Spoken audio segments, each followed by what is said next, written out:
You cakap kalau UMNO menang besar, Najib akan dibebaskan dan you akan letak jawatan. Sekarang BN UMNO sudah menang besar. Saya dan rakyat Malaysia harap you dapat tunaikan janji you. Jangan tiap kali cakap besar saja. Tiap kali tipu rakyat. Tiap kali tidak menepati janji.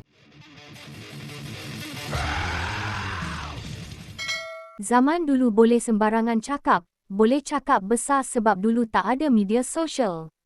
Itulah kenyataan yang dikeluarkan seorang TikTokers dikenali sebagai Jacob Chai apabila individu berbangsa Cina ini meminta YB Ngah Ming menunaikan janji beliau untuk meletakkan jawatan di dalam Kabinet Menteri selepas Parti Barisan Nasional menang besar di PRN Johor Sabtu lalu.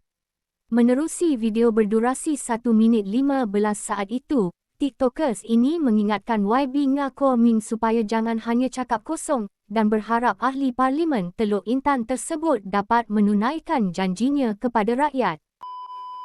Kepada YB Ngah Ming, sebelum PRN Johor, you cakap kalau UMNO menang besar, Najib akan dibebaskan dan you akan letak jawatan. Sekarang BN UMNO sudah menang besar. Saya dan rakyat Malaysia harap you dapat tunaikan janji you. Jangan tiap kali cakap besar saja. Tiap kali tipu rakyat. Tiap kali tidak menepati janji. Kali ini cukup sudah. Sudah cukup, cukup sudah. Cukup sampai di sini saja. Faham? You orang politik kena tahu. Zaman sekarang dan zaman dulu sudah tak sama.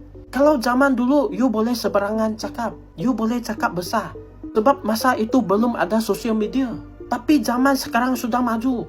Semua orang boleh record barang yang you orang cakap. So, you orang politik kena tahu. Kena ingat apa yang you orang pernah cakap. Jangan cakap kosong saja. Jangan mempermainkan perasaan rakyat. Rakyat sekarang sudah bijak, sudah maju. So, YB Ngah Ming, saya harap you dapat tunaikan janji you letak jawatan.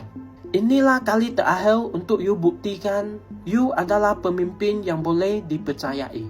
Sekian, terima kasih. Subscribe with notifications on.